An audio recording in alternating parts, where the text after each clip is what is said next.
warahmatullahi wabarakatuh. Salam sehat. Perkenalkan, nama saya Anggi Ardiasti. Saya dosen tetap pada program studi D3 Asuransi Kesehatan, jurusan Rekam Medis dan Informasi Kesehatan, Poltekkes Kemenkes Malang. Program studi D3 Asuransi Kesehatan merupakan satu-satunya perguruan tinggi vokasi yang khusus di bidang asuransi kesehatan. Salah satu profil lulusan dari program studi D3 Asuransi Kesehatan adalah penilai potensi kecurangan. Untuk menghasilkan mahasiswa dengan profil lulusan ini, maka mahasiswa dibekali mata kuliah yang mendukung profil lulusan. Salah satunya adalah mata kuliah yang saya ampu.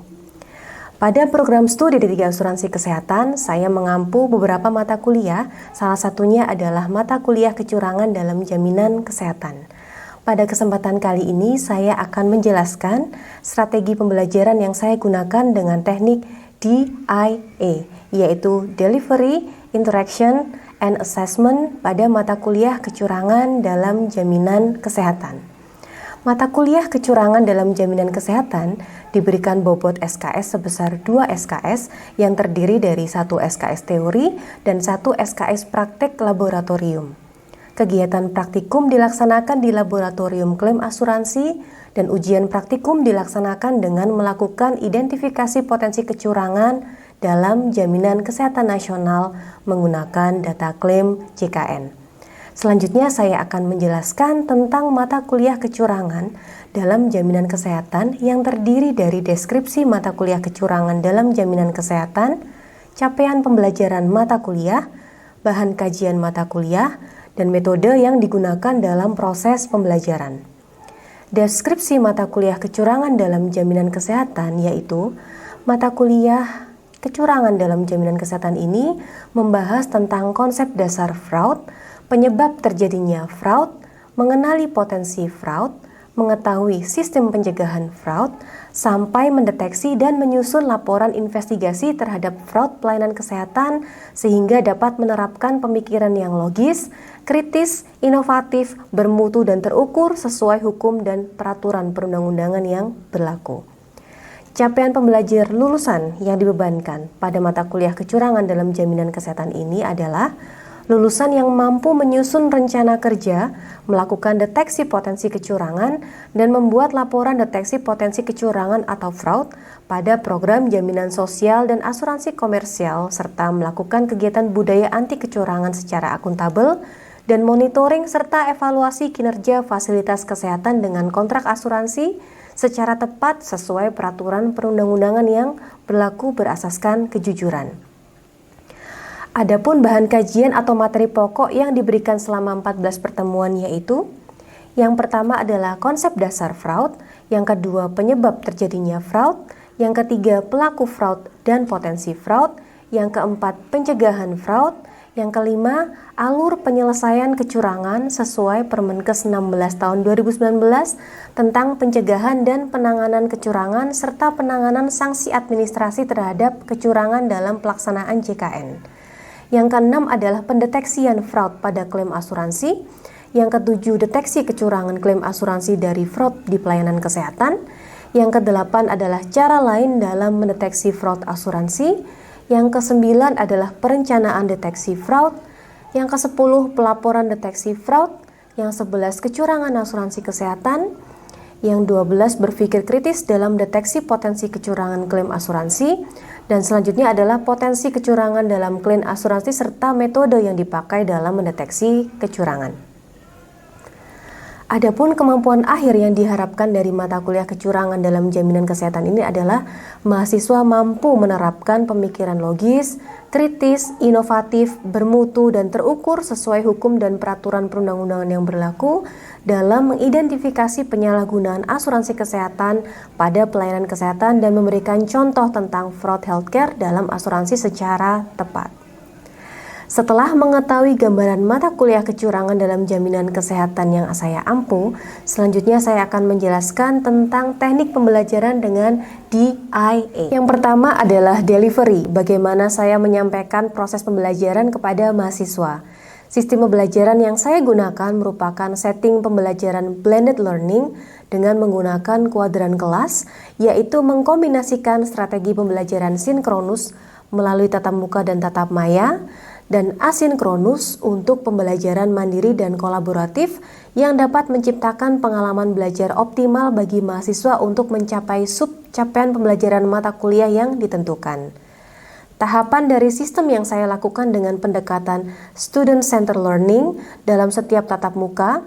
Sebelum perkuliahan dimulai, saya sudah memberikan materi baik dalam bentuk PPT, PDF maupun video untuk dipelajari mahasiswa secara mandiri melalui share konten dalam material di Google Classroom sesuai dengan minggu tatap muka materi tersebut diberikan. Materi atau konten ada yang saya buat sendiri dan ada juga yang mengambil bahan ajar dari internet baik berupa jurnal, publikasi, textbook maupun YouTube.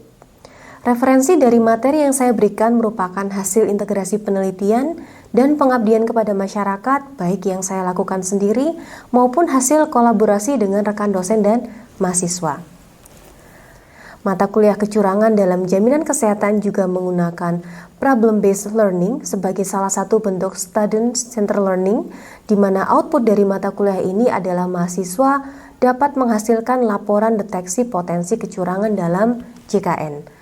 Kegiatan problem-based learning dimulai dengan mempelajari data klaim pelayanan kesehatan pada JKN yang kemudian dilakukan identifikasi jenis-jenis potensi fraud dan menuangkan hasil identifikasi tersebut ke dalam lembar deteksi kecurangan dalam JKN.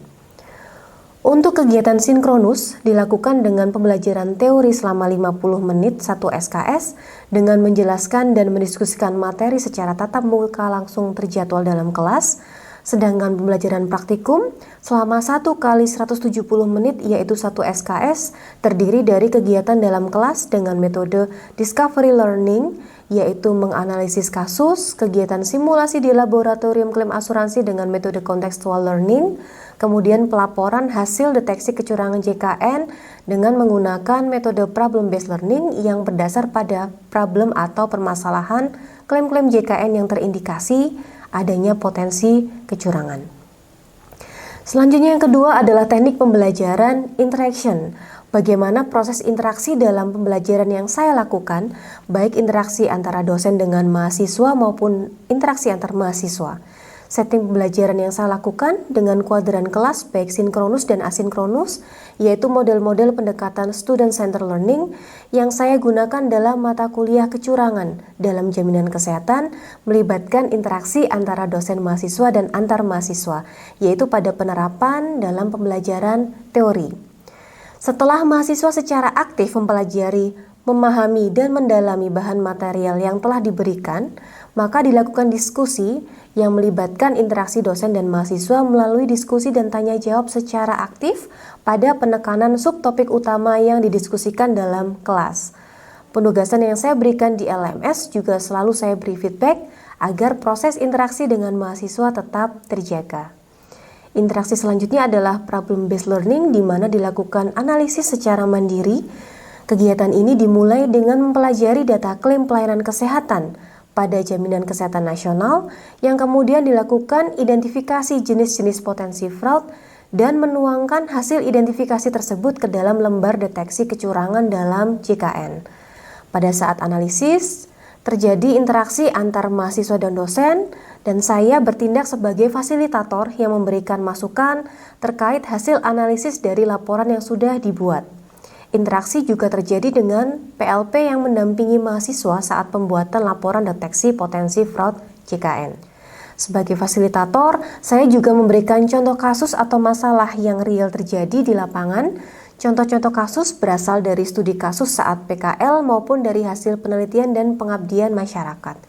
Ini merupakan bentuk integrasi penelitian dan pengabdian kepada masyarakat dalam kegiatan pembelajaran. Kemudian yang terakhir, saya memberikan pendampingan pada saat mahasiswa mengambil keputusan yang tepat berdasarkan analisis informasi dan data serta mampu memberikan petunjuk dalam memilih berbagai alternatif solusi. Teknik pembelajaran yang terakhir adalah assessment. Bagaimana saya menilai proses yang telah dilakukan oleh mahasiswa di awal perkuliahan telah disampaikan kepada mahasiswa tentang proses penilaian dan bobot penilaian yang diberikan. Ini bertujuan untuk memberikan informasi kepada mahasiswa bagaimana mencapai tujuan penilaian yang diharapkan. dilakukan tes formatif berupa kuis yang diberikan melalui Google Form pada beberapa pertemuan sebagai monitoring ketercapaian sub CPMK serta tugas dalam bentuk non-tes, misalkan pembuatan esai untuk menganalisis perbedaan antara kecurangan atau fraud dengan penyalahgunaan atau abuse dalam pelayanan kesehatan. Pemahaman ini penting sebagai dasar untuk penentuan identifikasi dari laporan hasil deteksi fraud di dalam mata kuliah ini. Untuk praktikum, terdapat penilaian praktikum harian untuk mengevaluasi ketercapaian sub CPMK. Selain itu dilakukan juga tes sumatif berupa ujian tengah semester dan ujian akhir semester untuk teori sebagai penilaian hasil belajar ketercapaian dalam pemahaman. Kemudian ada juga ujian akhir semester praktek sebagai penilaian atas ketercapaian keterampilan kognitif, afektif, dan psikomotor sesuai dengan CPMK mata kuliah kecurangan dalam jaminan kesehatan. Dalam setiap pertemuan sudah direncanakan jumlah bentuk dan persentase bobot assessment pada setiap capaian pembelajaran penilaian pada mata kuliah ini yang meliputi beberapa komponen, yaitu 25% tugas, 15% UTS, 15% UAS, 25% praktikum harian, dan 20% ujian praktikum. Selanjutnya akan saya sampaikan cuplikan kegiatan pembelajaran di kelas dan pelaksanaan praktek identifikasi potensi fraud dari klaim jaminan kesehatan nasional. Assalamualaikum warahmatullahi wabarakatuh. Waalaikumsalam warahmatullahi wabarakatuh. Selamat pagi, salam sejahtera untuk kita semua. Alhamdulillah hari ini kita bisa bertemu kembali ya dalam mata kuliah kecurangan dalam jaminan kesehatan. Adapun topik pertemuan kali ini tidak hanya teori tapi nanti kita juga akan melakukan praktikum ya tentang apa itu kecurangan dalam jaminan kesehatan. Adapun outline pembelajaran pada pagi hari ini yang pertama adalah pendahuluan, kemudian definisi dari fraud, kemudian jenis fraud pelayanan kesehatan serta kesimpulan. Ya, ini adalah gambar fenomena gunung es terjadinya fraud. Ini pengalaman di Amerika Serikat. Kenapa kita melihatnya di Amerika Serikat? Karena hanya di Amerika Serikat data fraud itu ada, ya. Bisa dilihat ini diselesaikan tuh hanya 20%, sedangkan diidentifikasikan sebagai potensial fraud itu 40%, dan yang tidak terdeteksi sebanyak 40%. Jadi hanya sebagian kecil dari fraud itu yang bisa diinvestigasi dan diselesaikan. Nah, apa sih potensi akibat kerugian fraud itu? Jadi perkiraan di dunia itu 7,29% setiap tahunnya dari total healthcare expenditure. Ini data dari OECD ya. Kemudian di FBI, dan menurut data FBI di Amerika itu sekitar 3-10% ya dari total pengeluaran kesehatan. Sedangkan di UK itu 3-8%. Di Indonesia bagaimana? Tidak ada yang tahu ya, karena memang belum ada data yang detail membahas tentang kerugian akibat fraud. Oke. Selanjutnya, ini adalah artikel yang saya dapat terkait apa saja sih penyebab defisit dari BPJS Kesehatan, dari program jaminan kesehatan nasional, di mana diantaranya itu salah satunya adalah potensi fraud yang masih tinggi, dan itu masih belum ada berapa jumlah pastinya. Sekarang saya ingin ada yang volunteer menceritakan apa sih itu fraud. Coba ada yang mau menjawab? Ya, silakan, Haris. Fraud bisa didefinisikan kecurangan yang bisa dilakukan oleh fasilitas kesehatan maupun peserta yang dapat merugikan salah satu pihak. Ya, bagus. Selanjutnya ada lagi? Saya Bu. Ya, silakan. Fraud menurut saya penipuan Ibu, karena merugikan salah satu pihak. Iya, berarti tadi Izas menyampaikan bahwa fraud itu adalah tentang penipuan. Sedangkan Haris tadi menyampaikan bahwa fraud itu adalah tentang kecurangan. Nah, sekarang kita lihat definisi fraud itu dari Black's Law Dictionary. Jadi fraud itu ada 3 poin. Yang pertama itu adalah kesengajaan. Kesengajaan dalam melakukan kesalahan terhadap kebenaran untuk tujuan mendapatkan sesuatu yang bernilai atas kerugian dari orang lain. Yang kedua adalah upaya penipuan untuk memperoleh keuntungan pribadi. Dan yang ketiga adalah perbuatan curang yang tidak sesuai dengan ketentuan. Ketentuan ini tergantung hukum yang berlaku di negara tersebut atau jurisdiction. Jadi apa yang disampaikan Haris dan Izaz tadi merupakan definisi fraud ya. Selanjutnya, menurut Peraturan Menteri Kesehatan Nomor 16 Tahun 2019, fraud dalam jaminan kesehatan nasional adalah tindakan yang dilakukan dengan sengaja. Jadi sengaja itu kita highlight merah-merah ya. Untuk apa? Mendapatkan keuntungan finansial dari program jaminan kesehatan dalam sistem jaminan sosial nasional. Jadi tidak hanya dari JKN saja, tapi juga sistem jaminan sosial nasional lainnya, melalui perbuatan curang yang tidak sesuai dengan ketentuan peraturan perundang-undangan. Oke, next slide. Menurut Peraturan Otoritas Jasa Keuangan Nomor 46 Tahun 2017, fraud itu merupakan tindakan penyimpangan atau pembiaran yang sengaja dilakukan untuk mengelabui, menipu, atau memanipulasi sehingga pihak lain menderita kerugian sedangkan pihak yang melakukan fraud itu memperoleh keuntungan.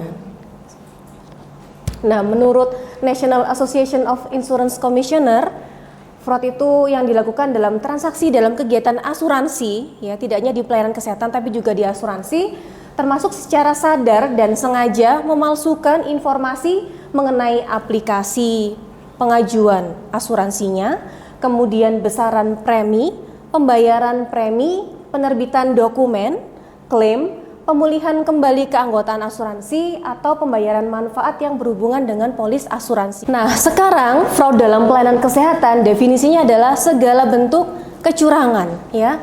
Kecurangan dan ketidakwajaran yang dilakukan berbagai pihak dalam mata rantai pelayanan kesehatan untuk memperoleh keuntungan sendiri yang jauh melebihi keuntungan yang diperoleh dari praktek normal. Nah, ini berhubungan dengan kesengajaan tadi ya. Ada 2 jenis. Kalau misalkan perbuatan yang menyimpang itu tidak ada maksud untuk menipu, maka akan dikategorikan menjadi abuse. Ya, istilahnya adalah healthcare abuse. Sedangkan ketika ada unsur keinginan untuk menipu, maka itu bisa dikategorikan fraud. Makanya kenapa ketika di fenomena gunung es tadi yang di tengah-tengah yang sebesar 40% itu potensi ya, karena memang harus didalami terlebih dahulu apakah ini ada kesengajaan atau tidak kesengajaan. Nah, contoh ya, ini dokter bedah X sengaja mengajukan tagihan untuk tindakan yang dia tidak lakukan. Ini adalah fraud ya, dari sengaja dan palsu itu tadi, penyimpangan ya. Kemudian contoh yang kedua, dokter Y selalu melakukan tes lab yang tidak perlu karena dia percaya tes tersebut diperlukan. Jadi dia defensif, takut dituduh malpraktek kalau tidak melakukan, kalau tidak menegakkan diagnosa secara pasti. Nah, ini adalah abuse ya. Bedanya fraud dan abuse adalah dari maksud dan unsur kesengajaan. Next slide. Nah, dari definisi tadi itu supaya kita bisa menyebutkan bahwa itu fraud, itu harus ada 3 prasyarat yang harus dipenuhi ya. Yang pertama adalah harus ada pernyataan atau data baik tertulis ya maupun tidak tertulis yang menunjukkan adanya suatu penyimpangan. Ya. Yang kedua, orang atau pihak tersebut mengetahui, jadi secara sadar mengetahui bahwa tindakan yang dilakukan itu adalah tidak benar, dia melakukan kesengajaan. Yang ketiga, harus ada keuntungan yang diperoleh oleh orang atau pihak yang membuat pernyataan dan harus ada pula pihak yang dirugikan. Kalau kita bisa rangkum, yang pertama itu harus ada penyimpangan ya, baik yang tertulis maupun tidak tertulis. Yang kedua itu harus ada maksud kesengajaan. Dan yang ketiga harus ada yang diuntungkan dan dirugikan. Itu ringkasannya. Kemudian, nah ini adalah jenis fraud pelayanan kesehatan. Kita tinjau dari siapa kira-kira pelakunya ya. Ada 3 jenis. Yang pertama adalah fraud oleh pemberi pelayanan kesehatan. Ini adalah fraud yang paling banyak dilakukan dalam mata rantai pelayanan kesehatan. Yang kedua, fraud oleh peserta atau pasien. Peserta itu peserta asuransi atau peserta jaminan ya. Kemudian yang ketiga adalah fraud oleh asuransi kesehatan, baik oleh badan penyelenggara, misalkan di asuransi sosial maupun di asuransi komersial. Nah, sekarang saya akan coba sampaikan satu kasus ya, 1, 2 atau 3 kasus ya, tergantung jenis pelakunya. Kira-kira siapa yang berpotensi pelakunya? Misalkan FKTP itu menerima komisi atas rujukan ke FKRTL. Ada yang tahu siapa kira-kira pelakunya? Ya, silakan. Fraud oleh pemberi pelayanan kesehatan. Iya, jadi menerima komisi atas rujukan dari FKTP ke FKRTL itu adalah potensi yang dilakukan oleh pemberi pelayanan kesehatan. Baik, tadi sudah dijelaskan bahwa pelaku dari kecurangan dalam pelayanan kesehatan itu dibagi 3, yaitu ada pemberi pelayanan kesehatan, kemudian peserta atau pasien, dan dari asuransi kesehatan. Nah, sekarang kita perlu tahu nih, kenapa sih kok pelaku itu melakukan yang namanya kecurangan. Nah, itu bisa dijelaskan di teori terjadinya fraud. Ada beberapa macam teori, tapi yang paling sering digunakan adalah teori segitiga fraud, di mana variabelnya terdiri dari opportunity, kemudian rasionalisasi, dan pressure. Apa itu? Masing-masing penjelasannya. Pressure itu adalah sebuah dorongan untuk melakukan fraud. Bisa jadi karena kebutuhan finansial ya, atau akibat keserakahan. Kemudian yang kedua adalah opportunity atau peluang atau kesempatan yang mempermudah terjadinya fraud. Misalkan timbul karena sistem pengendalian internal yang lemah, kemudian dan tata kelola manajerial yang jelek. Dan yang ketiga adalah rasionalisasi. Rasionalisasi itu merupakan pembenaran ya, mempunyai alasan yang dianggap benar untuk melakukan praktik kecurangan tersebut. Nah, teori lain itu ada fraud diamond, di mana fraud diamond ini menambahkan satu variabel dari tadi yang pressure, opportunity, dan rasionalisasi menjadi ditambahkan satu, yaitu ability atau kemampuan ya. Kemudian yang kedua adalah Gann teori, dan yang ketiga adalah MCP teori. Nah, bisa kita simpulkan ya dari teori pada pagi hari ini bahwa fraud itu baik secara umum, baik fraud pada pelayanan kesehatan dan fraud pada asuransi itu didefinisikan dengan cara berbeda. Tapi semua definisi itu pasti memiliki 3 prasyarat tadi. Yang pertama adalah ada penyimpangan, yang kedua ada unsur apa? Kesengajaan, dan yang ketiga ada yang diuntungkan dan dirugikan. Oke, next slide. Nah, untuk lebih memahami fraud dan jenis-jenisnya dalam pelayanan kesehatan, kita akan melakukan praktikum deteksi potensi fraud. Oke, sekarang kita akan melakukan praktikum untuk mendeteksi potensi fraud dalam jaminan kesehatan nasional.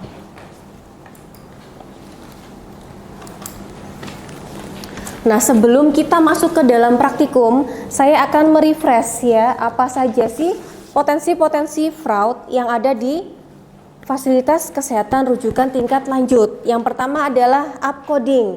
Upcoding itu merubah kode klaim supaya nilai dari klaimnya itu lebih tinggi. Yang kedua adalah cloning atau penjiplakan klaim dari pasien lain. Yang ketiga itu adalah phantom billing atau false claim atau bisa disebut klaim palsu ya. Kemudian yang keempat adalah inflated bills, yaitu menaikkan tagihan baik dari implan atau obat-obatan. Selanjutnya yang kelima adalah service unbundling atau fragmentasi ya, di mana penagihan prosedur yang seharusnya dilakukan dalam satu episode itu dipecah ya, di fragmentasi. Yang keenam adalah self referral, merujuk ke dirinya sendiri atau rekan kerja supaya memberi layanan dengan disertai komisi ya. Kemudian yang ketujuh adalah repeat billing, menagihkan lebih dari satu prosedur. Dan yang kedelapan, yang terakhir adalah prolong length of stay. Nah, sekarang kalian sudah memegang dokumen klaim jaminan kesehatan. Nah, di dalamnya